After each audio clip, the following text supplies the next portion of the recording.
नमस्कार, सिनेमा संवाद में आपका स्वागत है। मेरा नाम है अमिताभ।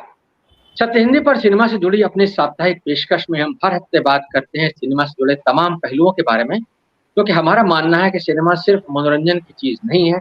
सिनेमा समाज से संवाद का सबसे सीधा और सबसे सशक्त माध्यम है और समाज की सोच को गहराई तक प्रभावित करने की क्षमता रखता है। सिनेमा संवाद की आज की अपनी कड़ी में हम बात करने वाले हैं एक ऐसी फ़िल्म के बारे में, जो समाज में सकारात्मक संदेश देती है, जो सिनेमा की एक सकारात्मक भूमिका को उद्घाटित करती है, सामने लाती है। फ़िल्म का नाम है सिर्फ़ एक बंदा काफ़ी है और मनोज बाजपेयी के अभिनय की वजह से ये फ़िल्म जो है आजकल चर्चा में है, अपने कथानक की वजह से, मनोज बाजपेयी के अभिनय की वजह से। और इस फ़िल्म ने मनोज बाजपेयी के करियर में भी कामयाबी और सराहना का एक नया चमकदार पन्ना जोड़ा है, क्योंकि इसकी वजह से लोगों में सिनेमा को लेकर के जो एक आमतौर पर धारणा रहती है कि हिंदी फ़िल्में जो है आमतौर पर नकारात्मक प्रभाव छोड़ती हैं या हिंदी फ़िल्में जो है चौपट होती हैं, बहुत औसत किस्म की फ़िल्में बनती हैं। ये फ़िल्म जो है वो एक ऐसी फ़िल्म बनी है, एक सत्य घटना पर, एक सत्य किरदार पर आधारित फ़िल्म बनी है और उसकी वजह से लोगों को सिनेमा का एक सकारात्मक प्रभाव देखने को मिल रहा है। और इस फ़िल्म के साथ ख़ास बात ये भी है कि ओटीटी पर रिलीज़ होने के बाद इस फ़िल्म ने जो अपना असर छोड़ा, दर्शकों के बीच में जो प्रभाव छोड़ा और जो इसको वाहवाही मिली, उसकी वजह से अब ये फ़िल्म सिनेमा घरों में भी रिलीज़ होने जा रही है। तो एक तरह से ये एक बहुत यूनिक फ़ीचर है इस फ़िल्म का कि आम तौर पर फ़िल्में पहले सिनेमा घरों में जाती हैं और वहाँ कामयाब होने या नाकाम होने के बाद ओटीटी पर नज़र आती हैं। लेकिन ये फ़िल्म ऐसी है, सिर्फ़ एक बंदा काफ़ी है, जो कि पहले ओटीटी पर रिलीज़ हुई और ओटीटी पर इसको बहुत कामयाबी मिली, लोगों ने बहुत सराहना की इस फ़िल्म की।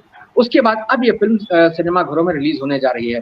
तो इस फ़िल्म के बहाने, इस फ़िल्म के ज़रिए और इसके माध्यम से हम आज बात करने वाले हैं सिनेमा के सकारात्मक प्रभाव की और मनोज बाजपेयी की जो अभिनय यात्रा है, जो 3 दशक से भी ज़्यादा की अभिनय यात्रा है उनकी, उसके बारे में भी बात करेंगे क्योंकि मनोज बाजपेयी एक ऐसे अभिनेता हैं जिन्होंने अपने अभिनय के ज़रिए अलग-अलग प्रतिमान गढ़े हैं, उन्होंने कई साँचे तोड़े हैं और कई नए पैमाने गढ़े हैं। तो आज की इस सिनेमा संवाद में हम ये जानने की कोशिश करेंगे कि क्या मनोज बाजपेयी अच्छे सिनेमा का पर्याय बन गए हैं? और इस बातचीत में मेरे साथ शामिल हैं कुछ बहुत ही जानकार लोग, बहुत प्रतिष्ठित लोग। मेरे साथ हैं प्रोफ़ेसर जबरी उमर फारूक जो कि हिंदी सिनेमा के बहुत जाने-माने विश्लेषक हैं, वर्षों से, दशकों से सिनेमा के बारे में लिख रहे हैं। मेरे साथ हैं दीपक किंगरानी जिन्होंने कि ये फ़िल्म लिखी है, सिर्फ़ एक बंदा काफ़ी है, उस फ़िल्म के लेखक दीपक किंगरानी मेरे साथ मौजूद हैं। मेरे साथ सुपर्ण वर्मा मौजूद हैं, जो कि क्रिएटिव डायरेक्टर हैं और धनंजय कुमार जी जो कि स्क्रीन राइटर्स एसोसिएशन के सदस्य हैं और स्वयं पटकथा लेखक हैं, उनकी लिखी फ़िल्में भी और उन्होंने कई फ़िल्मों और वेब सीरीज़ के लिए भी लेखन किया है। आप सबका बहुत-बहुत स्वागत है। दीपक सबसे पहले मैं आपसे ही बात शुरू करना चाहूँगा। अजय जी, ब्रह्मात्मा जी भी जुड़ गए हमारे साथ लखनऊ से। अजय जी वरिष्ठ नमस्ते फ़िल्म अजय जी। समीक्षक हैं, वर्षों से फ़िल्म समीक्षा करते रहे हैं और फ़िल्मों पर किताबें लिख चुके आज हैं। आज बनारस में हूँ मैं। अच्छा, मैं अभी आपको लखनऊ से जोड़ रहा था। चलिए बहुत अच्छी बात है कि आप बनारस पहुँच गए हैं, ये भी बहुत दिलचस्प है। तो दीपक जी मैं आपसे बात शुरू करना चाहता हूँ क्योंकि हमने ज़िक्र किया कि जैसा कि ये सिर्फ़ एक बंदा काफ़ी है, ये जो फ़िल्म है। तो सबसे जी, पहले तो मैं आपसे ये जानना चाहूँगा कि ये फ़िल्म जो है, ये लिखने का विचार जब आपके दिमाग में आया, तो क्या उस वक़्त इस फ़िल्म का जो मुख्य किरदार है, जो वकील है, क्या उसके लिए आपके दिमाग में पहले से मनोज वाजपेयी थे या बाद में मनोज वाजपेयी उसमें फिट हुए? सी जब अपूर्व ने मुझे कॉल किया और मुझे कॉन्सेप्ट के बारे में बताया, सो मुझे लगा पहले तो लगा मुझे कि ये फ़िल्म मुझे करनी है बिकॉज़ क्या है कि इस फ़िल्म में हमको बहुत सारे चैलेंजेस थोड़ा थे, ज़ोर बहुत से सारा बोलिए, थोड़ा ज़ोर से बोलिए। हाँ, थोड़ा-सा, सॉरी। आवाज़ सो को थोड़ा तेज़ कर लीजिए, अपूर्व बाकी ठीक है। हाँ, बाकी ठीक है। अपूर्व अपूर्व सिंह कार्की जो इस फ़िल्म के डायरेक्टर हैं, उन्होंने जब मुझे कॉल करके इस सब्जेक्ट के बारे में बताया कि भई एक रियल लाइफ़ से या इंस्पायर्ड एक इंसिडेंट हुआ था, उस पे बेस हमको कुछ करना है। तो मैंने बोला बताओ भाई क्या है? तो 3-4 लाइन बताई तो मुझे लगा कि ये एक एक वाक़ई में एक अपॉर्च्युनिटी थी मेरे लिए क्योंकि चैलेंजेस बहुत थे इसमें और मतलब एक होता है ना कि आपको एक सधा हुआ सब्जेक्ट कभी मिलता नहीं है। आपके पास या तो बहुत सारी कहानियाँ होती हैं जिसमें आप कुछ कह देते हैं, एंटरटेन कर देते हैं, मगर एक एक एंटरटेनमेंट के ज़रिए कुछ बात कहने का जो एक मौका था इस सब्जेक्ट से मेरे को मिला। सो जब मुझे अपूर्व ने बताया तो मुझे ऐसा मन में आया था कि यार इसमें अगर मनोज वाजपेयी हो तो कितना मजा आ जाएगा इस लॉयर के रोल के लिए। फिर मैंने जब अपूर्व को हाँ बोला तो उसने बोला Manoj Vajpayee sir is on board. So मैंने बोला अप्पू को यार Appu is a good sign actually मैं भी मुझे भी लग रहा था लिखने से पहले और हाँ करने से पहले, और मनोज सर ऑन बोर्ड है, so it's a good sign yeah, मतलब मैंने सोचा और अपूर ने हाँ बोला, तो मेरे लिए एक पॉजिटिव साइन था ही या। जी। दीपक, एक बात हमको बताइए कि जब आप ये फिल्म लिख रहे थे, तो जो चूंकि ये फिल्म जो है, एक हम जानते हैं कि एक सच्ची घटना पर आधारित है, उसके किरदार जो है वास्तविक किरदार है। तो जो इस फिल्म के मतलब जो किरदार मनोज वाजपेयी ने निभाया है, केंद्रीय चरित्र जो वकील का किरदार निभाया है, तो जो इसके असली किरदार हैं, क्या आप उनसे भी मिले? क्या आपको लगा कि उनसे मिलकर के लिखना चाहिए, या आपने सिर्फ घटनाओं की जानकारी के आधार पर लिखा? क्या तैयारी की आपने इसके लिए, लेखन के लिए? पहले तो बहुत सारा चीज पब्लिक डोमेन में ऑलरेडी अवेलेबल था, सो अगर आप देखेंगे तो जजमेंट आपको मिल जाएगा, बहुत सारी चीजें मिल जाएंगी आपको। और कुछ कुछ मीडिया ने भी काफी कुछ उस केस के बारे में कवर किया हुआ था, उसके गवाहों के बारे में, विटनेसेस के बारे में। सो सबसे पहले हमने गूगल को अपना माध्यम बनाया। सबसे पहले हमने उसकी पढ़ाई की, सबसे पहले हमने जजमेंट पढ़ा, फिर हम लोग गए जोधपुर, जो भी हमको लॉयर से मिलके एक लॉयर के मतलब एक कोर्ट के अंदर की एक लैंग्वेज होती है, एक चीजें होती हैं, कई धाराएं होती हैं, और इतना सेंसिटिव केस था, तो हमको हर चीज में परिपक्व होना था, उसमें पूर्ण होना था। तो डेफिनेटली उस लॉयर से मिले, हमने रिसर्च की, हमने बात की, काफी उस पहलुओं को समझा, जो लड़की की थोड़ी सी मनस्थिति थी उसको भी समझने की कोशिश की उस समय।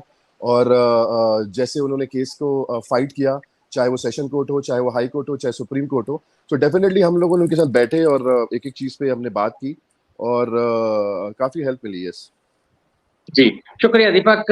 मैं अजय जी के पास आता हूँ। अजय जी, हम लोग आज बात कर रहे हैं, सिर्फ एक बंदा काफी है फिल्म के बारे में बात कर रहे हैं, और उसके जरिए सिनेमा के सकारात्मक प्रभाव के बारे में बात कर रहे हैं, और हम मनोज वाजपेयी की जो अभिनय यात्रा है उसके बारे में भी बात करना चाहते हैं। तो आपसे मैं सबसे पहले तो इस फिल्म के बारे में आपके क्या इंप्रेशंस हैं, इसके बारे में जानना चाहूंगा। ये आपने फिल्म जरूर देखी होगी, तो इसके बारे में क्या इंप्रेशंस हैं आपके?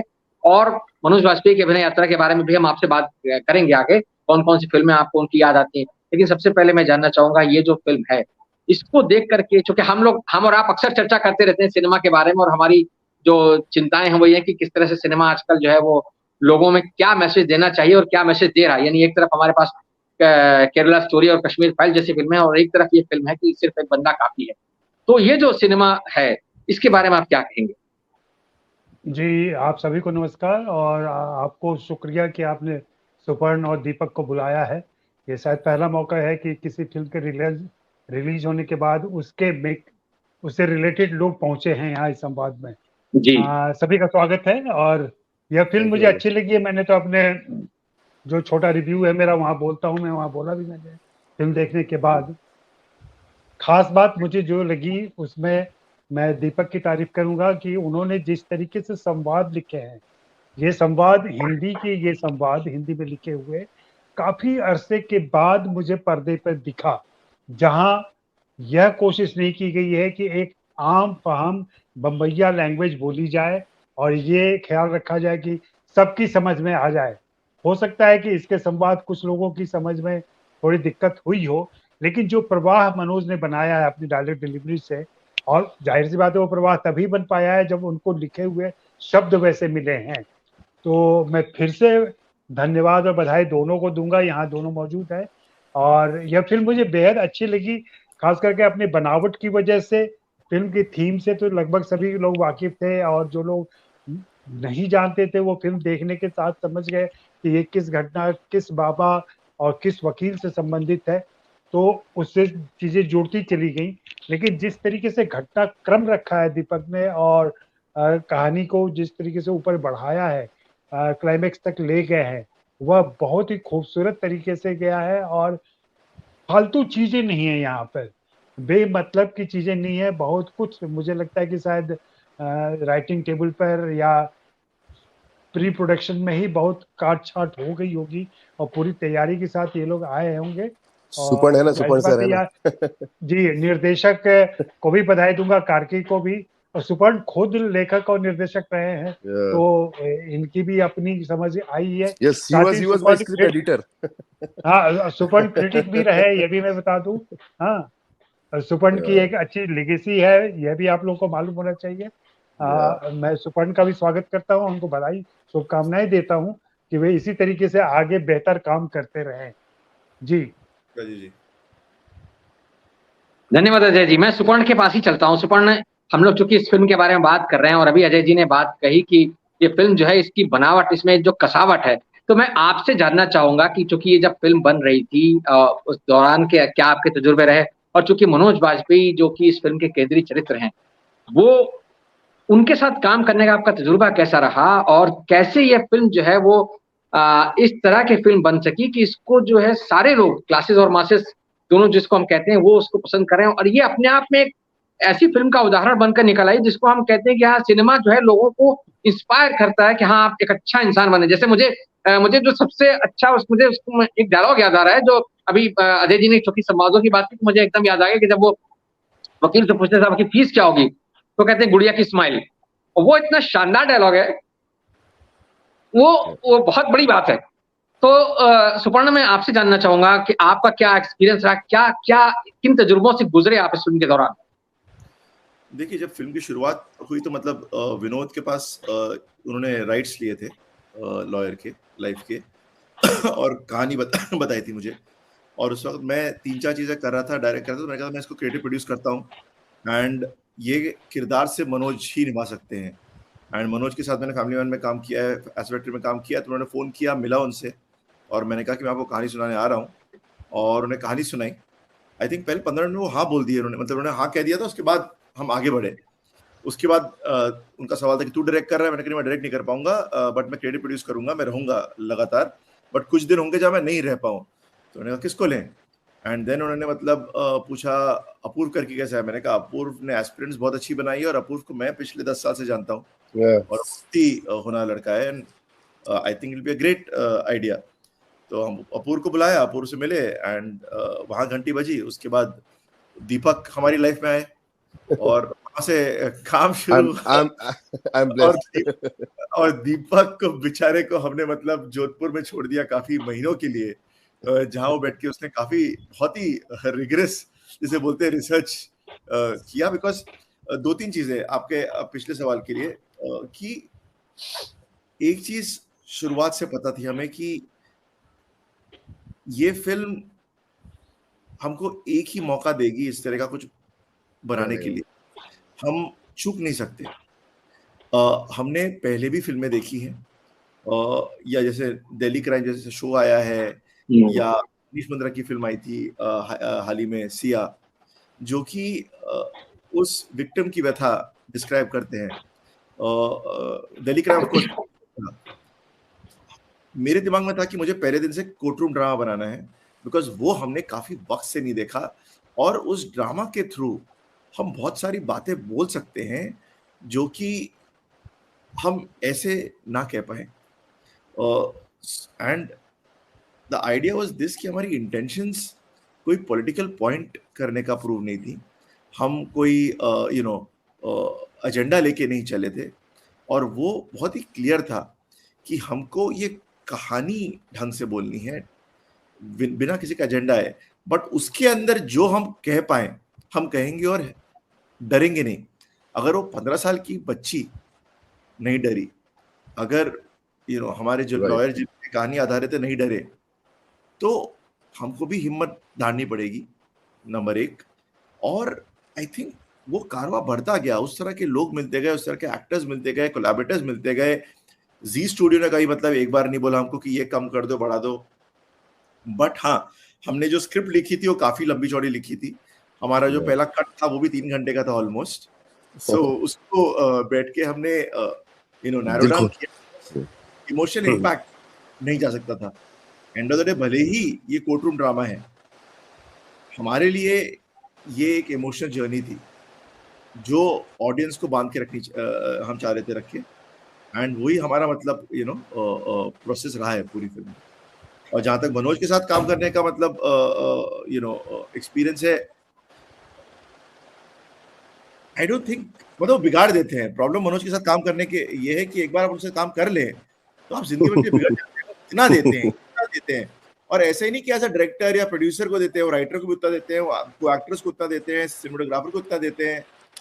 मतलब झोंक डालते हैं अपने आप को हर चीज में। मतलब 1.5 महीने तक फिल्म के रिलीज के वो हर दिन आई थिंक कुछ 8-8 घंटे इंटरव्यूज दे रहे थे, गला बैठ गया था। वो इतना पैशनेट है। ऐसा नहीं कि मतलब मैंने 100 फिल्म कर रखी है, मतलब ये उनमें से एक है, नहीं। उनके लिए हर फिल्म उनकी पहली और आखिरी फिल्म की तरह ट्रीट करते हैं। तो उनसे सीखने को भी बहुत मिलता है और काम करने में बहुत मजा आता है, शूटिंग में स्पेशली, बिकॉज वो खाने के शौकीन है, खाने से ज्यादा खिलाने के ज्यादा शौकीन है, बट हाँ, सो इट्स एक्सपीरियंस। जी, बहुत दिलचस्प आपने बातें बताई स्वर्ण। मैं पारक साहब आपके पास आना चाहता हूँ। हम लोग जैसा कि मतलब ये फिल्म के बारे में तो बात कर ही रहे हैं, इस फिल्म के जरिए क्या मनोज वाजपेयी जैसे अभिनेता, जो कि लगभग 3 दशक से ज्यादा का समय हो गया उनको फिल्म इंडस्ट्री में सक्रिय हुए, और वो जिस तरह का सिनेमा करे, उन्होंने इतने अलग अलग तरह के रोल किए हैं, इसमें सकारात्मक नकारात्मक हर तरह की भूमिका शामिल है, लेकिन धीरे धीरे करके वो अपने आप में एक ऐसा, एक तरह से देखा जाए तो एक ऐसा नाम बन गए हैं कि अगर मनोज वाजपेयी की कोई फिल्म है, कोई आती है, तो एक जो सिनेमा का चाहने वाला दर्शक है, जो आमतौर पर थोड़ा प्रबुद्ध किस्म का दर्शक है, वो ये मान के चलता है कि हाँ, ये फिल्म जो आई है, ये फिल्म, इसमें कुछ तो अच्छा होगा। अगर मनोज वाजपेयी हैं, तो वो कुछ ना कुछ ऐसा कर रहे होंगे जो आपको एक दर्शक के तौर पर संतुष्ट करेगा, अगर आप एक अच्छे सिनेमा के प्रशंसक हैं। तो मतलब दूसरे अर्थों में जैसा कि हम पूछ रहे हैं, या कहना चाहिए कि जो हमारी एक तरह से टिप्पणी है कि क्या मनोज वाजपेयी अच्छे सिनेमा का पर्याय बन गए हैं? तो मैं आपसे जानना चाहूँगा पारक साहब, और ये कहानी खास तौर से क्योंकि जोधपुर की कहानी है, आपका जोधपुर से ताल्लुक है, उसके साथ-साथ ये जिस तरह से कहानी कही गई है, जैसा कि अभी सुपर्णा ने भी कहा कि कोर्ट रूम ड्रामा बनाना था, लेकिन ये जो कोर्ट रूम ड्रामा है, और दीपक और सुपर्णा दोनों से भी मैं इस बारे में राय लूँगा बाद में, कि ये कोर्ट रूम ड्रामा जो है, ये उस तरह का कोर्ट रूम ड्रामा नहीं है, जैसा कि आमतौर पर हम एक मसाला फ़िल्म में देखते हैं, जैसा कि मतलब बी.आर. चोपड़ा की जो फ़िल्मों में कोर्ट रूम ड्रामे रहे हैं, बहुत अच्छे-अच्छे ड्रामे रहे हैं, ऐसी बात नहीं है। वक़्त से लेकर के इंसाफ का तराजू तक तमाम सारी फ़िल्में ऐसी रही हैं, जिनमें कि आपको अदालती वो नोक-झोंक देखते हैं और बहुत ही मेलोड्रामेटिक किस्म की वो चलती है। लेकिन यहाँ पर जो है वो बहुत ही एक सबड्यूड किस्म से, लेकिन बहुत ही फैक्चुअली चीज़ों को करेक्ट करते हुए, जिस तरह से वो अपना केस बिल्डअप करते हैं मनोज वाजपेयी, वो बहुत अद्भुत है। उसके लिए दीपक वाक़ई में बधाई के पात्र हैं कि उन्होंने इस तरह से कहानी को लिखा है और इस तरह से संवाद उसमें पिरोए गए हैं, और मनोज ने तो खैर लाजवाब काम किया ही है, इतना रिस्ट्रेंट लेकिन इतना सधा हुआ और इतना पेनिट्रेटिंग किस्म का काम है। तो फर्क साहब, आपसे मैं जानना चाहूँगा, एक तो इस फ़िल्म के बारे में आपके क्या इंप्रेशंस हैं? और दूसरा, जो हम इससे भी ज़्यादा बढ़ कर के बात कर रहे हैं कि अच्छे सिनेमा का प्रभाव, सकारात्मक प्रभाव और मनोज वाजपेयी की अभिनय यात्रा, ये 3 चीज़ें हैं। तीनों पर आप जो है वो अलग-अलग बोल सकते हैं। हम अगले चक्र में भी जब आएँगे तो उसमें भी हम बात कर सकते हैं। लेकिन आप कहाँ से शुरुआत करना चाहेंगे? जी, पारक साहब। सबसे पहले मनोज वाजपेयी से ही शुरू करूँगा, क्योंकि सबसे पहले आपने मनोज वाजपेयी पर ही कहा था। मनोज वाजपेयी को थोड़ा जोर से बोलिए। मनोज वाजपेयी जो है, हाँ। उसको शुरू से ही मैं देखता रहा हूँ, और इस रूप में कैसे एक सेकंड रुकिएगा, आवाज क्यों नहीं आ रही है, समझ में आ गया मुझे। हाँ, तो मनोज वाजपेयी, अब आवाज आ रही है ठीक से?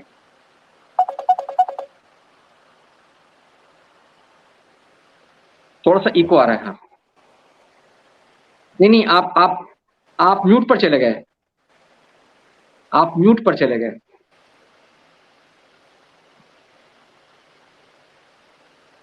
देखिए,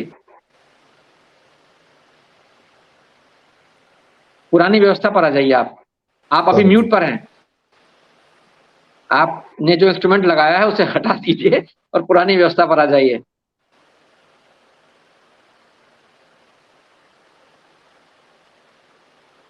और अनम्यूट करिए अपने आप को, अनम्यूट करिए।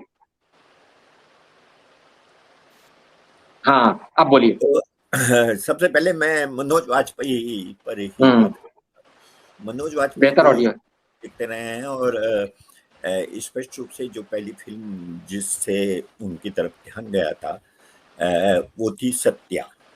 सत्या में उन्होंने बहुत अच्छा काम किया था और ध्यान गया। उसके बाद जुबेदा में, जिसमें बिल्कुल अलग तरह का कैरेक्टर था, और उसके बाद में लगातार जो भी फिल्में वो करते रहे हैं, कुछ अपवादों को छोड़कर ज़्यादातर उनकी फिल्में जो है वो, जिसे फिल्मों की भाषा में कहूँ तो लीक से हटकर फिल्में होती थी, यानी कि कुछ फिल्में अलग तरह की होती थी और उसमें जो मुख्य चीज मुझे लगता है कि मनोज वाजपेयी जिस बात की तरफ, और मनोज वाजपेयी नहीं, कई जैसे इरफान की बात भी मैं कर सकता हूँ यहाँ पर, ये लोग हैं जो इस बात पर बहुत ध्यान देते थे कि फिल्म की कहानी क्या है, कहानी कुछ ऐसी है जो कम्युनिकेट करेगी, और ऐसी चीज कम्युनिकेट करेगी जो निश्चित रूप से हमारे इस समाज के यथार्थ के बारे में हो और उसके प्रति बहुत ही क्रिटिकल हो, और इससे जो देखने वाला है एक तरह से वो केवल मनोरंजन के लिए जाने वाला नहीं, बल्कि जो इस अपने आसपास की दुनिया को समझना चाहता हो, तो इस रूप में देखें तो मनोज वाजपेयी की ज्यादातर फिल्में इसी तरह की है। जिन फिल्मों का नाम लिया, इवन गुलमोहर अगर जो अभी थोड़ा अरसा पहले ही आई थी, उसको भी देखें तो उसमें भी वो फिल्म भी इसी तरह की है कि जिसमें हमारे आसपास की दुनिया जो है उसको हम समझने की कोशिश कर सकते हैं। खास बात यह है कि वो एक तरह की कहानियों को नहीं चुनते हैं, अलग अलग तरह की कहानियां, उसमें मध्य वर्ग भी होता है, उसमें मध्य वर्ग से इतर वर्गों के बारे में भी होता है, और इस तरह से मनोज वाजपेयी ने बराबर, और मनोज वाजपेयी के अभिनय में जो हमारे जो बड़े बड़े कलाकार हैं जिनका बड़ा नाम है, उनसे जो भिन्नता है वो हमेशा बहुत ही वास्तविक होने की कोशिश करते हैं, जैसे कि लोग होते हैं। अब जैसे ये वकील हैं सोलंकी, ये सोलंकी वकील किस तरह से बिहेव कर सकते हैं, जैसे जब वो सुप्रीम कोर्ट की पेशी के बाद में घर आता है तो वो अपने बेटे को पीट देता है और उसके बाद में रोता है अपनी माँ के पास में बैठा हुआ। ये जो चीज है ये इतनी स्वाभाविक ढंग से मनोज करते हैं कि निश्चित रूप से हमारा ध्यान मनोज वाजपेयी पर नहीं जाता, उस कैरेक्टर पर जाता है।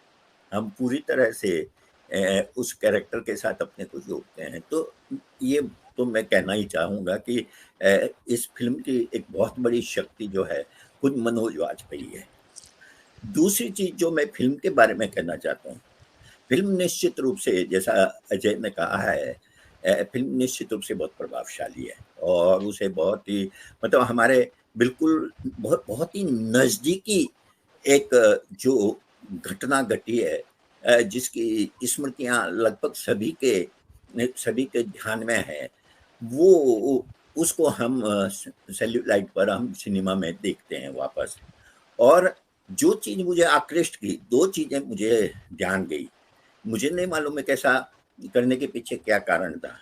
इस फिल्म में 3 कैरेक्टर हैं जिनको सेंटर में रखकर फिल्म बनाई जा सकती थी। एक वो लड़की 16 साल की नाबालिग लड़की, दूसरा बाबा खुद, और तीसरा वकील।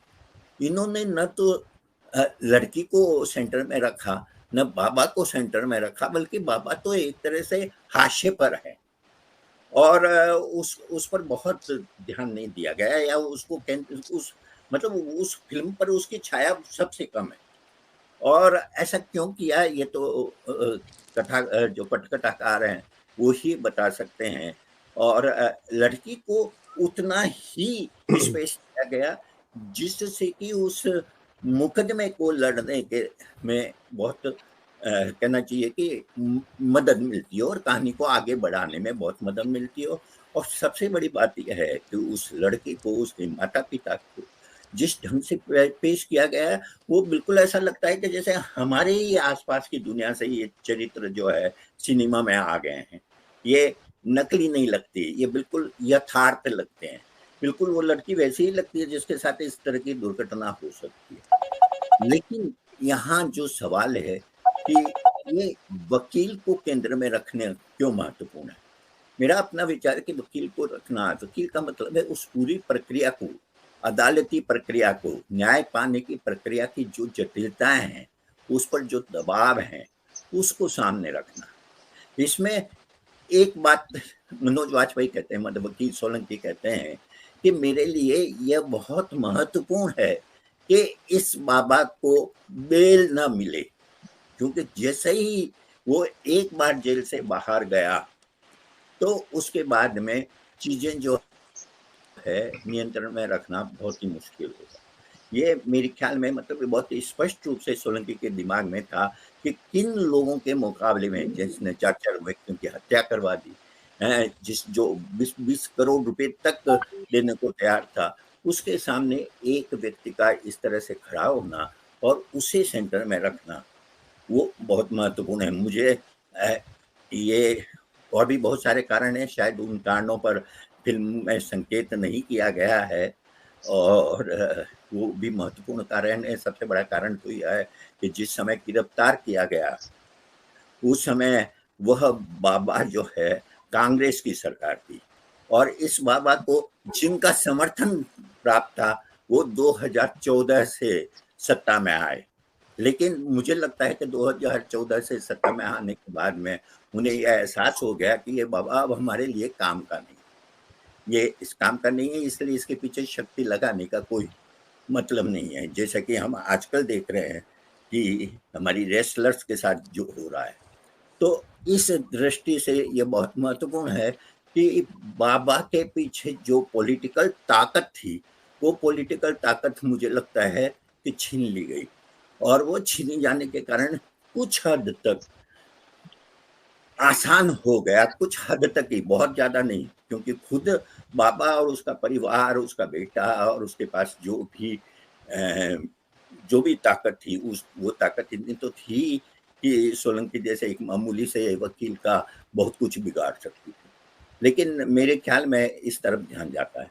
एक चीज मेरे समझ में नहीं आई कि ये कहने की क्या मजबूरी थी, अगर हकीकत हो तो भी, जैसे जब वो स्वामी नाम का एक बड़ा वकील आता है तो सोलंकी कहता है कि मैं भी आपके ऑर्गेनाइजेशन से जुड़ा हुआ, तब वो स्वामी कहता है कि हाँ, आपकी आइडियोलॉजी और हमारी आइडियोलॉजी तो एक ही है। मेरे ख्याल में जिस आइडियोलॉजी की तरफ इशारा है, वो आइडियोलॉजी सभी जानते हैं कि वो आइडियोलॉजी वही है जो ब्रजभूषण सिंह को बचा रही है। तो ऐसा क्यों हुआ और क्यों करना जरूरी हुआ, क्या इससे कुछ मदद मिली? मुझे लगता है कि बिल्कुल आखिरी वक्तव्य जो सोलंकी का था जजमेंट डे के दिन, उस समय जिस तरह से आलोचना वो धर्म की या धर्म के इस्तेमाल की आलोचना करता है, वो उसके व्यक्तित्व के साथ ज्यादा मेल खाता है बजाय इस तरह की। और कुछ जरूर से ज्यादा मुझे लगा कि शिव भक्त उसे जिस तरह से दिखाया गया, शायद उसका मन सही है कि धर्म का एक रूप ये भी हो सकता है, धर्म का दूसरा रूप। चलिए, आपने जो नजरिया पेश किया, मैं उस पर दीपक किंगरानी से ही जो है जवाब ले लेता हूँ। दीपक, जो परख साहब कह रहे हैं कि क्या सोलंकी को एक खास नजरिए से पेश करने के पीछे क्या वजह रही होगी, आपके दिमाग में क्या किसी किस्म का कोई ओरिएंटेशन था, या आपने सोचा कि नहीं किरदार है जो असली जिंदगी में किरदार है, क्या उसकी जिंदगी में कुछ इस तरह की बातें थी? क्या आपने किस तरह से उस खास पहलू को गढ़ा? क्योंकि जो वो शिव भक्त वाली बात कह रहे हैं और खासतौर से वो जो वाकई में जो आखिरी स्पीच है जहां पर वो अपना पेश करते हैं, जो रावण का वो किस्सा बताते हैं, वो बहुत लाजवाब, बहुत ही लाजवाब नुक्ता है, और वो उससे वाकई में एक इस्टेब्लिश होता है कि हाँ, एक आदमी जो है वो जो कि धर्म के नाम पर कुकर्म कर रहा है, उसको पिन डाउन करने के लिए अगर आप धार्मिक एक मेटाफर का ही सहारा लेते हैं तो वो कितना कारगर हो सकता है, बशर्ते कि आपको उसकी जानकारी हो। आपसे जानना चाहूंगा दीपक। मतलब इतनी ज्यादा नेगेटिविटी है हमारे अराउंड, तो मैं उसको क्यों दिखाऊं? नेगेटिविटी सबको पता है, मॉलेस्टेशन सबको पता है, एक आदमी कुछ गलत काम कर रहा है सबको पता है, आए दिन आप अखबार पढ़ेंगे, कुछ भी देखेंगे तो वही सब न्यूज चलती है। Where is the positivity in you know इस नेगेटिविटी में? तो हम हर बार फिल्मों में, हर बार उसमें, अपूर से जब मेरी बात हुई थी स्टार्ट में, मैंने बोला कि हर बार फिल्मों में यही दिखाया जाता है कि कैसे रेप होता है, कैसे कोई बाबा मॉलेस्टेशन करता है। तो मैंने बोला कि ये कहानी पॉजिटिविटी की है, ये कहानी एक आम इंसान की लड़ाई की है, एक नॉर्मल लॉयर की लड़ाई की है, तो मैं उसी पे ही ध्यान रखूंगा। सो अगर आप देखेंगे, नू का जो कैरेक्टर है जो अद्रिजा ने प्ले किया है, उसको मैंने उतना ही दिखाया है, उतना ही दिखाने की कोशिश की है जितना उसकी जरूरत है। अगर सपोज एक प्रोसीडिंग के बारे में बात की जाए कि 5 साल में अद्रिजा के साथ क्या क्या हुआ होगा, तो सपोज अगर 5 साल में अपना नू के साथ जो कैरेक्टर है, वो एक केस फाइल हुआ होगा, केस फाइल होने के बाद बयान हुए होंगे, बयान होने के बाद क्रॉस हुआ होगा, क्रॉस होने के बाद बेल के लिए अपोजिशन से या डिफेंस से फाइट हुई होगी, उसके बाद जजमेंट आया है। तो अगर आप पूरी पिक्चर के फ्लो में देखेंगे तो नूर सिंह का जो भी है एकदम क्रम बाय क्रम उतनी ही रिक्वायरमेंट है। अगर अगर 5 साल में सपोज 500 पेशियां हुई हैं इस केस के बारे में, तो 500 पेशियों में कभी भी नू अवेलेबल नहीं रही है। वो जहां जहां पे रिक्वायर्ड थी, जहां जहां पे उसके बयान होने थे, उस समय ही आई। तो फिल्म में आप देखेंगे कि अगर हाईकोर्ट में अगर बेल फाइट हो रही है तो उसमें नूर सिंह का होना जरूरी नहीं है। अगर सुप्रीम कोर्ट में बेल फाइट हो रही है तो उसमें भी नूर सिंह का होना जरूरी नहीं है। सो बशर्ते उस लड़की के किरदार को और उस लड़की के साथ जो घटा है उस नेगेटिविटी को बहुत ज्यादा ना दिखा के उसके अंदर की जो व्यथा है उसको बयां करते हुए हमको कहानी कहनी थी। तो इसलिए मैंने जो नू का किरदार था और वो जो लड़की के साथ जो मोलेस्टेशन हुआ वो उतना ही रखा। और क्योंकि सोलंकी के साथ एक बहुत बहुत पॉजिटिविटी है, मतलब एक नॉर्मल सा लॉयर है और उसको मालूम है केस लेने से पहले उसको मालूम रहता है कि कितनी प्रॉब्लम आ सकती हैं, बट ही मतलब एक लेता है केस और केस उसको लड़ता है। फिर उसके सामने मतलब ये तो हम लोगों ने सिर्फ 4-5 ही मर्डर दिखाया, but there was like 20-25 murders happened in the during this case. So उसको मालूम होगा, उसको भी मालूम है, एक पुलिस वाला उसकी सिक्योरिटी में चलता था एंड ही न्यू दैट कि यार मैं कभी भी कुछ भी हो सकता है, but he fought for that. So it's a very interesting catch for me, because हम जो ऑडियंस को दे रहे हैं तो हम क्या दे रहे हैं, हम यही दे रहे हैं कि भाई आप एक अन्याय के खिलाफ अगर आप में दृढ़ता है, आप अन्याय के खिलाफ खड़े होके आप फाइट कर सकते हैं और जीत सकते हैं। और एक हौसला अफजाई वाली, मतलब आप पे एक जुडिशरी सिस्टम पे भी भरोसा आता है, आप पे पुलिस की जो प्रक्रिया है उस पर भी भरोसा आता है और सब चीज़ों पे भरोसा आता है। सो इसलिए हमने पूरा ये इंस्पिरेशन ली। इंस्पिरेशन लेने के बाद मतलब ये एक केस तो है नहीं, आप देखेंगे तो आप उठा के देखेंगे तो यहाँ पे कई जो केसेस फाइल हुए हैं, रजिस्टर हुए हैं, वो हमको पता पड़ते हैं, बट ऐसे तो कई हजारों केस हैं अपने इंडिया में, यू नो। सो हम लोग का टोटल जो पूरा फोकस था वो उस पे था, जो पॉजिटिविटी है उसमें। अब रही बात बाबा की, जो हम लोगों ने प्रेजेंट किया है, जो हमने रेफरेंस लिया है। सी अगर मेरे को हिटलर के बारे में कुछ बताना है तो मुझे बोलने की जरूरत नहीं है, इट्स डन, यू नो। मेरे को उसको बहुत ज्यादा ग्लोरीफाई करने की जरूरत नहीं है, मुझे बताने की जरूरत नहीं है, एवरीबॉडी नोज दैट। सो अगर किसी भी ऐसे व्यक्ति का किसी केस से मोलेस्टेशन से जुड़ता है जिसको दुनिया जानती है, तो हमको बताने की जरूरत नहीं है। तो अगर जब हमें बताने की जरूरत नहीं है तो ऑडियंस को जानने की भी जरूरत नहीं है। सो मैं क्यों दिखाऊं, और जितना उसका काम था उतना ही था, तो हम लोगों ने वो रखा। सो बस हाँ, कोर्ट की प्रोसीडिंग्स मैंने उसी रह दी। यस जी, थैंक यू, शुक्रिया दीपक। मैं एक बात कहना चाहता हूँ, मैं तो इसे बहुत पॉजिटिव रूप में देखता हूँ कि आपने वकील को केंद्र में रखा, बाबा को केंद्र में नहीं रखा, क्योंकि बाबा को केंद्र में रखना फिल्म को कमजोर करता, ये बहुत ही महत्वपूर्ण है। आपकी बात बिल्कुल सही है कि हिटलर को दिखाने की जरूरत नहीं है, सब जानते हैं बाबा क्या है, वो सब जानते हैं। और लड़की को आपने बहुत ही संवेदनशील ढंग से और संयम के साथ फिल्म में पेश किया, ये खुद में और बहुत अच्छा काम किया है, बहुत अच्छा काम किया।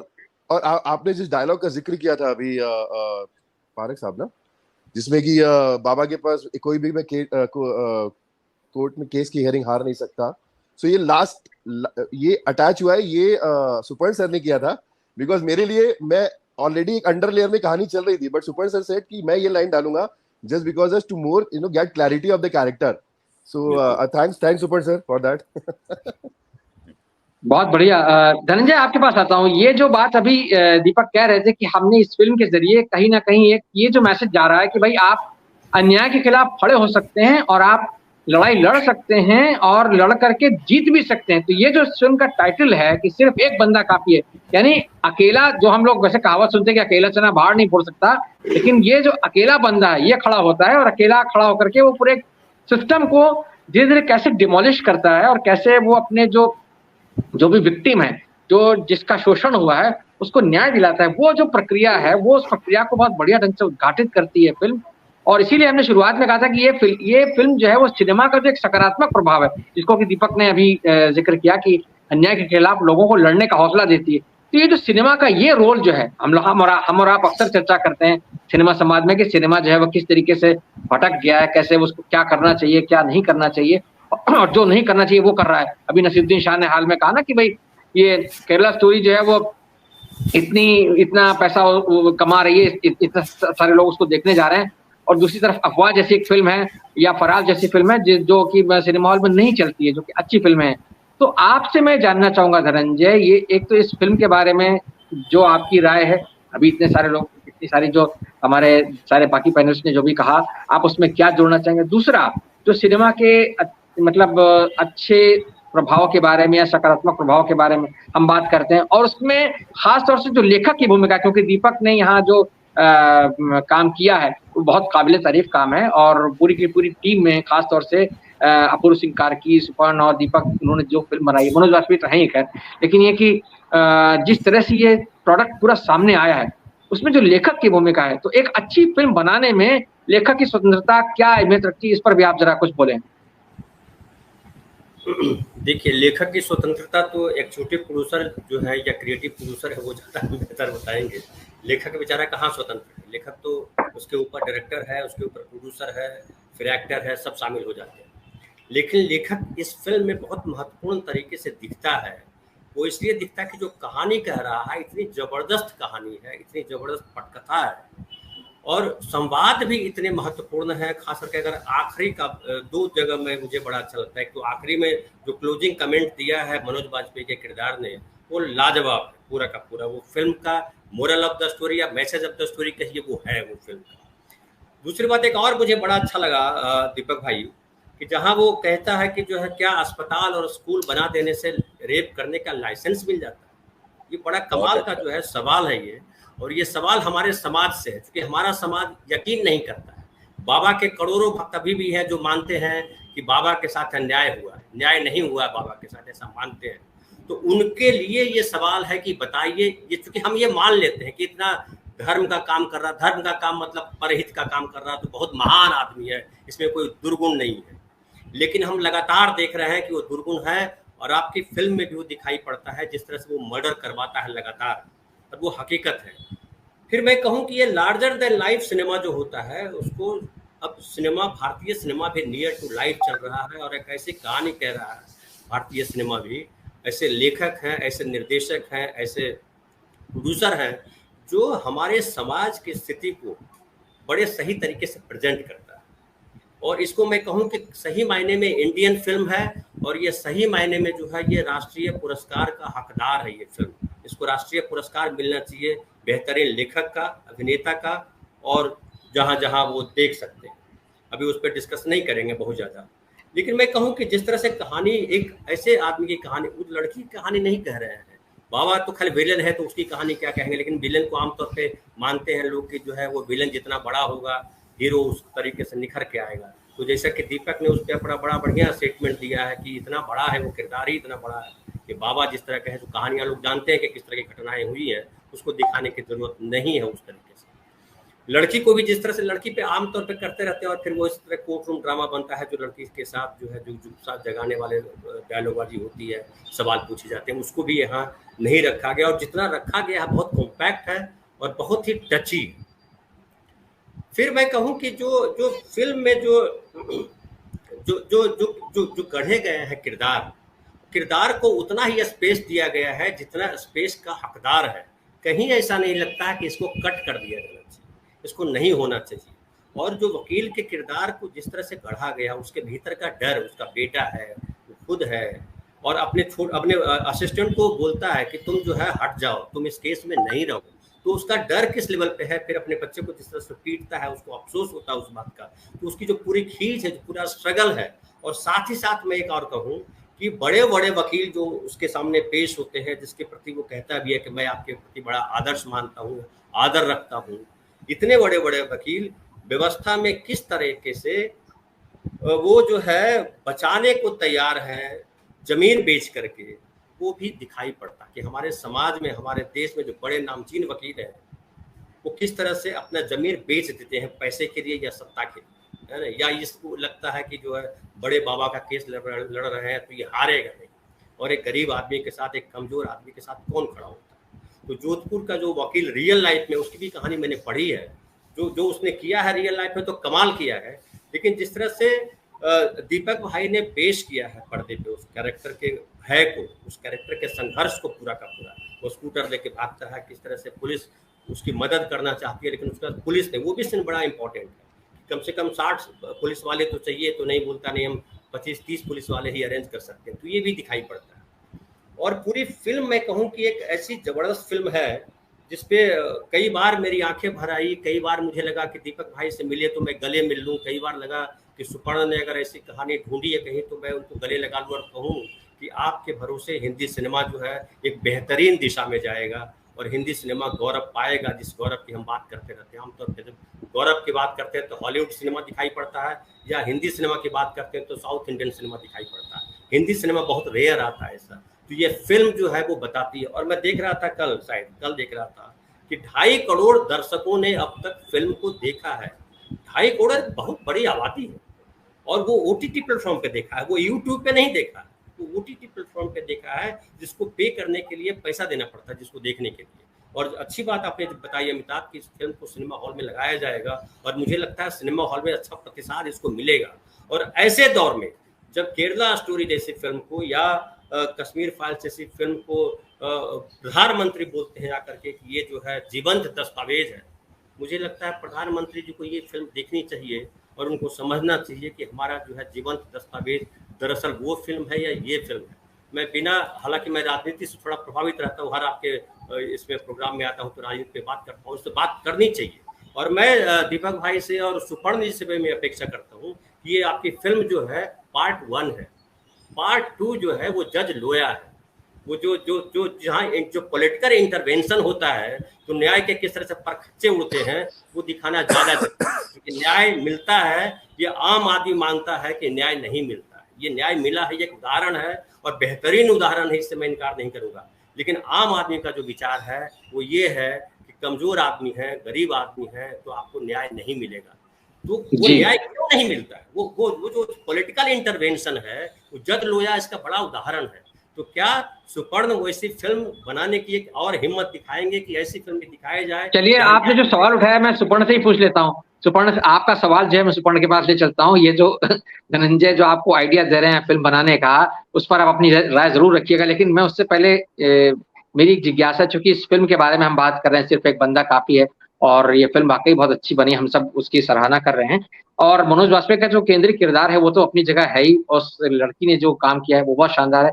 मैं आपसे इस फिल्म की कास्टिंग के बारे में कुछ जानना चाहूंगा। और मतलब जो कोर्टरूम ड्रामा है उसमें मनोज वाजपेयी के साथ जो खड़े हैं विनोद शर्मा का काम जो है वो भी किसी तरह से जो है वो उनको आप ये नहीं कह सकते कि वो कहीं जो उनका किरदार है उसमें वो हल्के पड़े, क्योंकि विनोद ने जो काम किया है वो एक प्रतिपक्षी वकील का काम होता है। आमतौर पर हम फिल्मों में देखते हैं कि वो जिस तरह से इस तरह के मुकदमों में सवाल पूछते हैं तो उसको वल्गराइज करके दिखाया जाता है। मतलब वो दामिनी के इंद्रजीत चड्ढा नहीं बने हैं, वो एक बहुत संवेदनशील वकील बने, भले ही वो प्रतिपक्षी लॉयर हैं। लेकिन ये कि जिस तरह से आपने कलाकार चुने हैं उसकी प्रक्रिया के बारे में हमें कुछ बताइए। क्या सोच करके आपने उनको लिया, या किस तरह से कैरेक्टर चुने गए? विपिन शर्मा बहुत ही मतलब उम्दा एक्टर है। उनके साथ मैंने फैमिली मैन 2 में भी काम किया था, संबित पात्रा का रोल प्ले किया था उन्होंने, तब से हमारा प्लान था कि वापस काम करेंगे। दूसरा, मेरे काफी सारे वकील दोस्त हैं, और एक चीज मतलब मैं हाल ही में मतलब जब बंदा की शूटिंग चल रही थी, उसी से पहले मैंने काजोल के साथ जो शो है गुड वाइफ, उसकी शूटिंग शुरू कर दी थी मैंने। तो वो भी मतलब लीगल ड्रामा है, court room, sessions court, high court वगैरह में उसकी कहानी जाती है। तो वहाँ ऑलरेडी रिसर्च चालू था मेरा, और वहाँ मैंने रियलाइज किया कि आपके प्रतिद्वंदी जो लॉयर्स होते हैं वो आपके कलीग होते हैं। आप दिन में सिर्फ जिंदगी में एक केस नहीं लड़ते, आप महीने के 50 केस लड़ रहे होते हैं, उसमें कॉलीग की तरह ऑफिस में लिटरली, बिकॉज कोर्ट रूम ही आपका ऑफिस है। आप उनसे दिन में 5 बार मिलते हैं, कभी किसी केस को लेकर, किसी को लेकर, कभी आप उनको केस दे देते हैं, कभी वो आपको केस दे देते हैं, कैंटीन में आप साथ में बैठ के खाना खाते हैं। तो आपका उठना बैठना है। इनफैक्ट 2-3 हमारे और सीन्स थे, हमारी एक दिवाली पार्टी का सीन था इस फिल्म के अंदर जो हमने मतलब शूट नहीं किया, बिकॉज अगेन खिंच रही थी।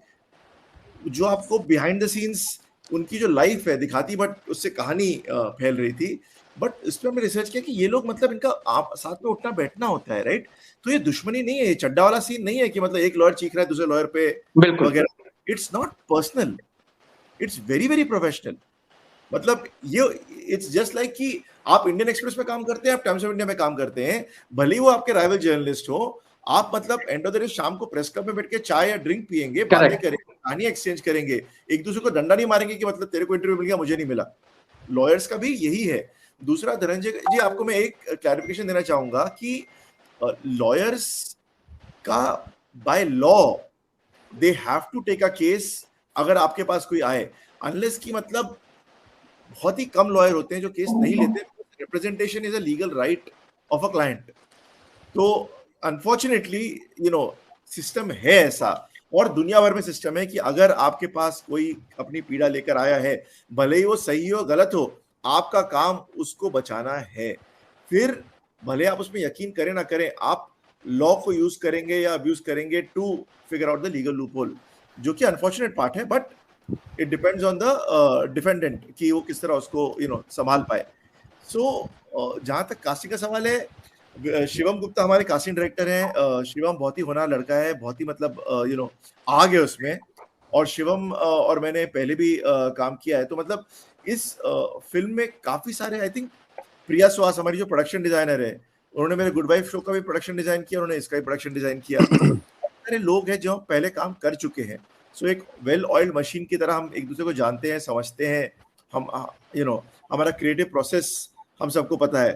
तो एक बहुत ही अपूर्व मेरा डिस्कशन पहले हुआ था कि जो भी कास्टिंग करेंगे वो बहुत ही रियल होनी चाहिए। हमको एक्टर स्टार्स नहीं लाने हैं इसके अंदर, बिकॉज भली माँ का रोल हो, for example, let's get a mother जो यकीन कर सके, जो माँ बाप का किरदार हो। ऐसे माँ बाप लो जो मतलब लगे कि हाँ ये हमारे नेक्स्ट डोर नेबर हो सकते हैं, ये कहीं से उठकर नहीं आए कि मतलब पास से आ गए। सो वो बहुत जरूरी था कि जिस तरह की आप जॉनर की फिल्म बना रहे हैं उसके अंदर ये करेक्ट बैठे। एंड मतलब वेदर जयहिंद जो मतलब पिता का रोल जिन्होंने अदा किया है, बहुत सारे एक्टर्स निकल कर जो आए हमारे पास, इवन जो बाबा का रोल जो जिन्होंने किया सूर्यकांत जी ने, जो मतलब देहरादून के बहुत ही वरिष्ठ एक्टर है, बहुत वरिष्ठ रंगकर्मी है वो तो जी। सो मतलब हम जी। समटाइम्स मैंने एक चीज रियलाइज की है कि मैं मूवी गॉड्स में मानता हूँ, जो कि कभी कदाक अपनी आपको आशीर्वाद दे देते हैं। तो इस फिल्म में मूवी गॉड्स का आशीर्वाद तो हमने करेक्ट डिसीजन लिए, और समटाइम्स विनाशकाली विपरीत बुद्धि होती है, तो इस बार हमारा मतलब विनाशकाल नहीं चल रहा था, तो बुद्धि भी ठीक थी, और लोग आते गए और करेक्ट डिसीजन लेते गए हम लोग।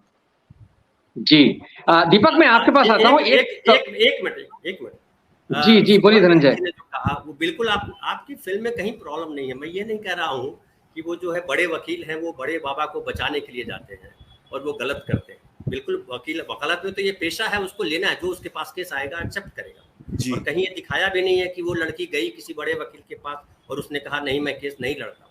वो तो है, आपकी फिल्म में कहीं प्रॉब्लम नहीं, लेकिन मैं पब्लिक परसेप्शन की बात कर रहा हूँ। जी, और वो पब्लिक परसेप्शन मजबूत होता है इससे कि हाँ ऐसी स्थिति है, क्योंकि पब्लिक ये मानती है कि बड़े वकील के पास हम जाएंगे तो वो केस नहीं लेगा, ऐसा उसको लगता। हो सकता है प्रशांत भूषण या कपिल सिब्बल या किसी के पास जाए छोटा भी आदमी, कमजोर आदमी, और वो केस ले ले, लेकिन वो लगता है उसको, तो इसलिए अपने जैसा को डायलॉग आपने सीन पे दिया है कि बोलता है कि भाई मेरे पास उतने पैसे नहीं है फीस देने के लिए, तो बोलता है कि गुड़िया की मुस्कुराहट ही मेरे लिए फीस है। हालांकि गुड़िया की मुस्कुराहट आपने आखिर में दिखाया नहीं हम लोगों को, वो दिखाते तो और अच्छा लगता कि गुड़िया मुस्कुराई, है ना। खैर तो फिर आप बात नहीं करते ना। एक्चुअली धनंजय जी वो एक कॉल दिया था कि क्या हम नू को स्माइल करते हुए दिखाएं या उसके जो रिलीफ के आंसू हैं, जो इतनी हमने उसको कभी रोते हुए दिखाए नहीं है, वो पेंटअप ही रही है हमेशा, अंत जाके उसके आंसू छूटते हैं। वही स्माइल थी सर हमारे लिए। वो बहुत मुझे लगता है वो एक सही फैसला था। एक दर्शक के तौर पर मुझे वो अच्छा लगा। दीपक जी, मैं आपसे जो बात कहना चाह रहा था, मैं पूछना चाह रहा था कि ये अभी धनंजय ने, अमिताभ जी आप कुछ कह रहे हैं? हाँ, मैं दीपक जी के पास जाने से पहले एक बात मैं कहना चाहता हूँ, ताकि दीपक जी शायद उसका कुछ जवाब दें। जोधपुर शहर के बारे में आपने सवाल पूछा था, उस पर मैं टिप्पणी करने से रह गया था। मेरा शहर है, बहुत अच्छी तरह से मैं जानता हूँ, लेकिन जोधपुर शहर, और दीपक जी काफी समय रहे होंगे, तो जोधपुर शहर एक नया है, एक पुराना है। एक वह जो किले के आसपास है, और एक वह है जो नया है, जो हर शहर होता है। इन्होंने अपनी फिल्म में किले के आसपास, घंटाघर से लेकर, घंटाघर के पास ही हमारा घर भी है, तो उसके आसपास सारी शूटिंग की है। वो जोधपुर के पुराने व्यक्तित्व को, या कहना चाहिए कि हर एक पुराना शहर का अपना जो एक पर्सनैलिटी होती है, उसको इन्होंने केंद्र में रखा। वकील भी वहीं रहता है उन गलियों के अंदर से ही, और वो बहुत लाजवाब है। तो इसके पीछे क्या कारण था? जबकि नया शहर तो आलीशान भी है, चौड़ी सड़कें हैं, सब कुछ वैसा है, लेकिन जाहिर है कि उसका अपना कोई व्यक्तित्व नहीं है। तो हो सकता है। चलिए, मैं अभी आपकी जो क्वेरी है वो मैं दीपक जी से उसका जवाब ले लेता हूँ कि भाई आपने वो जो लोकेशन चुनने के पीछे क्या कारण रहा होगा? ये इसके लिए फुल मार्क्स सुपर्ण को है और अपूर्व को है, डायरेक्टर जो अपूर्व है, क्योंकि मैं तो इंटीरियर एक्सटीरियर अननोन लोकेशन ऐसा चलता है हमारा कभी कभी काम। सो कई बार हमको ये प्रिविलेज नहीं होता कि हम जाएं वो लोकेशन देखें, बिकॉज मेरा रिसर्च इतना चल रहा था कि मैं अपने डॉक्यूमेंट्स लेके होटल के अंदर ही बैठा हुआ था। तो सुपर्ण एंड अपूर्व वो जाते थे, लोकेशन देख के आते थे, एंड कभी डिस्कशन होता था, कभी नहीं होता था। तो उसके लिए पूरा जो चीज है, मेरे ख्याल से Suparna sir will be the best man to answer for that. जी, अपूर्व और मैं जब शुरुआत में हमने जब कहानी डिस्कस की थी, फिर जब स्क्रिप्ट लिख रहे थे, हमारे डिस्कस विजुअली होते थे कि किस तरह क्या प्लानिंग करनी है। तो एक चीज बहुत सिंपल थी कि आपको शहर की बात नहीं है, उन गलियों का फ्लेवर आना चाहिए। मतलब मेरे लिए तो मेरे डैड बरेली से हैं, और मैं बरेली में जब जाया करता था तो मतलब उस तरह की गलियां हुआ करती थी। मैं जोधपुर लकीली पहले भी गया हूँ, विजिट किया है, और जो फ्लेवर उन गलियों में मिलता है, जो रूटेडनेस आपको इंसान की पहचान जो है वो इन गलियों में मिलती है। वो बिल्डिंग्स तो आप हर जगह देखते हो, मतलब मैं गुड़गांव में शूट कर लूँ, गोरेगांव में शूट कर लूँ, या मतलब किसी भी शहर में चला जाऊं, कोई पर्सनालिटी नहीं है उनकी। इन गलियों में पर्सनालिटी है, इन गलियों में एक अलग तरह की गंध है, सुगंध कहूंगा मैं एट टाइम्स, भले ही ऊपर नाले देखे आपको, लेकिन मतलब मजा है, एक रस है, और वो रस देखने को नहीं मिलता। एंड हम चाह रहे थे कि मेहरगढ़ फोर्ट पीछे बैकड्रॉप में रहे, हमको लकीली एक घर ऐसा मिल गया जिसकी खिड़की के थ्रू हमको दिखता था। उसकी एक अलग रस है, उसका एक अलग पोइट्री है जो विजुअली मतलब आपको खींच लेती है, ग्राउंड कर लेती है। जहां मतलब वो अपना स्कूटर जा रहा है तो मतलब साइड में मतलब बाबा बैठा है जिसको हरदेव महादेव एक फ्लेवर आता है, जहां कुछ बिना सीन बनाए आप एक विजुअल में चीज निकाल सकते हो कि इसकी ये डेली रूटीन है, इसका ये हैबिट है। जहां आखिरी दिन माँ बोलती है, पीछे आवाज देती है पीछे से कि पीछे मुड़ के मत देखना, आशीर्वाद दे दिया मैंने जा। ऑल्सो हमने लो एंगल शॉट रखा था बिकॉज बहुत लोगों का कहना है कि बच्चा क्यों नहीं बढ़ा, तो बच्चा बढ़ा नहीं बिकॉज हमको उस तरह का एक्टर दिखा नहीं। और एक सीन के लिए अगर मैं आपको अलग एक्टर दे देता तो आपको विजुअली झटका आता कि ये कौन है, तो आधा सीन आपका निकल रहा सोचने में कि ये कौन है, तो आप सीन से कनेक्ट नहीं कर पाते। तो हमने बच्चा वही रखा, लेकिन हमने लो एंगल शॉट रखा कि दूर से देखे तो एटलीस्ट पास हो जाए। तो अगर कोई पूछना चाहे तो उसका जवाब भी मैं आपको अभी दे रहा हूँ कि हमने ऐसा क्यों किया। बट आपके सवाल का जवाब ये है कि जो रस उन गलियों में है वो मॉडर्न सिटी में नहीं है, नहीं मिलेगा। बहुत बढ़िया दीपक, मैं आपसे जो सवाल पूछना चाह रहा था वो मेरी क्वेरी धनंजय की दरअसल टिप्पणी से निकली कि धनंजय कह रहे थे कि जो सिनेमा जिस तरह का बन रहा है, और खासतौर से उन्होंने कहा कि क्या अगला कोई इस तरह की, आप जिस जज लोया का उन्होंने जिक्र किया, उस तरह की फिल्म बनाने के बारे में बात हो रही थी। मैं आपसे सवाल पूछना चाहता हूँ जिसके दायरा में ये सारी बातें आती हैं। क्या जो पॉलिटिकल सिनेमा जिसको हम समझते हैं, मतलब मेरी समझ में तो कोई भी सिनेमा जो है वो पॉलिटिकल मतलब अपॉलिटिकल नहीं है, लेकिन ये कि जिसको हम स्थूल रूप से पॉलिटिकल सिनेमा कहते हैं, क्या उसका बनाना या उसके बारे में लिखना आज की तारीख में आपको लगता है कि वो जरा ज्यादा मुश्किल हो गया है? मुश्किल तो नहीं है, अगर उसको आपको पता है कि कहने का तरीका अगर आपको पता पड़ जाए तो मुश्किल नहीं है। हमारे भी सिर्फ एक बंदा काफी हमें वही है कि हम लोग को कहने का तरीका पता था, इसलिए हमने बनाई वो। तो अगर बाई चांस ऐसे कोई हमारे पास कोई सब्जेक्ट आता है और उसके कहने का तरीका हमको पता पड़ जाए या हम कुछ निकाल लें तो डेफिनेटली कह सकते हैं। कोई मुझे लगता नहीं है कि कोई प्रॉब्लम होनी चाहिए, बस तरीका आ जाना चाहिए, बस तरीका आना चाहिए। ये आपने बहुत बहुत बढ़िया बात कही। अजय जी, मैं आपके पास आता हूँ, हम कार्यक्रम के अंतिम हिस्से में पहुंच गए हैं। चूंकि हमने जब बात शुरू की थी तो हमने ये कहा था कि हम इस फिल्म पर तो बात करेंगे ही, इसमें बहुत कमाल का काम है, ये कमाल की फिल्म बनी है और मनोज ने बहुत अच्छा काम किया है। लेकिन ये फिल्म जो है, जैसा कि मैंने शुरू में कहा था कि उसने इस फिल्म ने मनोज वाजपेयी के करियर में एक बहुत ही चमकदार पन्ना जोड़ा है और उनका जो 3-3.5 दशक का जो उनका पूरा काम है। मैं आपसे चाहूँगा कि मनोज वाजपेयी की जो अभिनय यात्रा रही है और किस तरह के वो अभिनेता निकले हैं कि वो कहीं भी उनको कोई भी रोल मिलता है, चाहे वो हीरो का रोल हो, चाहे विलेन का रोल हो, यानी अमिताभ बच्चन के सामने राघवन बन के जब वो खड़े हुए अक्स में, तो वहाँ पर भी वो ऐसा नहीं था कि अमिताभ बच्चन के आगे या मनोज वाजपेयी हैं तो वो कहीं दबते हुए नज़र आ रहे हैं, बल्कि उनका किरदार जो है वो बहुत बहुत दिलचस्प ढंग से, उसके लिए राकेश मेहरा का भी क्रेडिट है, लेकिन ये कि जो मनोज ने निभाया है और खास तौर से शूल का जो उनका किरदार है, यहाँ हम पॉजिटिव यानी कैरेक्टर्स की बात कर रहे हैं, तो एक ऐसा पुलिस वाला जो कि एकदम सनकी होने की हद तक ईमानदार है, मतलब वो बेहद सनकी है वो उस तरह से। जी, आप कुछ कहना चाह रहे हैं सुपान? एक्चुअली उनकी एक और फिल्म है जिसके बारे में जिक्र करना चाहूंगा, बुधिया सिंह के जो कोच का रोल बिल्कुल, मैं आ रहा था उस पर, बुधिया और गली गोले, बिल्कुल आप बोले, आप कहें बुधिया सिंह के बारे में बोले, आप बताएं। मतलब मैं ये बताना चाहता कि वो एक ऐसी अंडररेटेड फिल्म है, 1971 एक अंडररेटेड फिल्म है, बिल्कुल है, अभी गली गुली आई है जो बहुत गजब की है, बट मेरे लिए बुधिया सिंह का जो कोच का रोल था वो इतना मतलब मैं मेरे पीछे रह के देख देख देख देख देख और फिर मैंने जब देखी, आई थिंक सुबह का वक्त था, मैंने 8 बजे खत्म की फिल्म को, बिलक बिलक के रोते हुए फोन किया था कि क्या है, आपसे आधे घंटे बाद बात करता हूँ, बट वो बहुत ही अंडररेटेड फिल्म है उनकी। बेशक, आपने बिल्कुल बहुत सही फिल्म का नाम लिया। तो अजय जी, मैं आपसे जानना चाहूंगा मनोज वाजपेयी की फिल्मों के बारे में, आप जो है आपकी नजर में, जैसे इन्होंने बुधिया फिल्म का जिक्र किया, इन्होंने 1971 का जिक्र किया, मैंने भी देखी है दोनों फिल्में, और LOC करगिल में भी मनोज का एक रोल है छोटा सा, जो भी उन्होंने रोल निभाया है, या सोन चिरैया जैसी फिल्म है, वो सारी फिल्में जिनके बारे में बहुत ज्यादा बात नहीं होती है, लेकिन वो कौन सी फिल्म है जिनके जरिए आप मनोज वाजपेयी को आइडेंटिफाई करना चाहेंगे? अजय जी अनम्यूट करिए अपने आप को, अनम्यूट कर लीजिए प्लीज। उनकी बहुत कम ऐसी फिल्में हैं जिनके बारे में कोई नेगेटिव बात की जा सकती है। वो बीच का एक दौर था, एक फेज था, सुकर्ण जानते होंगे इस फेज को, जिस समय वे थोड़े से भटके हुए थे, लेकिन जब से वे संभले हैं, मैं तो जब रिव्यू कर रहा होता हूँ और लिखता हूँ कि मनोज ने बहुत अच्छा काम किया जैसा वाक्य लिखता हूँ, तो मुझे लगता है मैं क्या घिसा पीटा बात कर रहा हूँ, वही घिसी पीटी बात कि मनोज बहुत अच्छा काम, अरे इसमें कौन सी बड़ी बात है कि मनोज अच्छा काम करते हैं। अब उसके अलग से विशेषण जोड़ने पड़ते हैं, विशेषण लाने पड़ते हैं कि भाई मनोज के इस बार के काम के लिए कौन से विशेषण जोड़े जा सकते हैं। जैसे इस फिल्म के और गुलमोहर से मैंने कहा कि भैया अब आपकी उंगलियां भी एक्टिंग करने लगी हैं।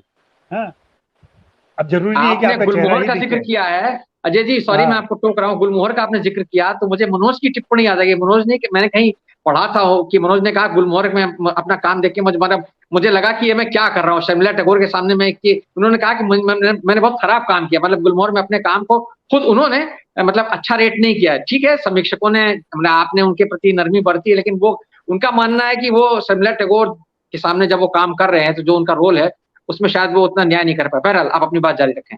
नहीं, मनोज के व्यक्तित्व की एक खासियत है, वो आत्महंता आदमी है।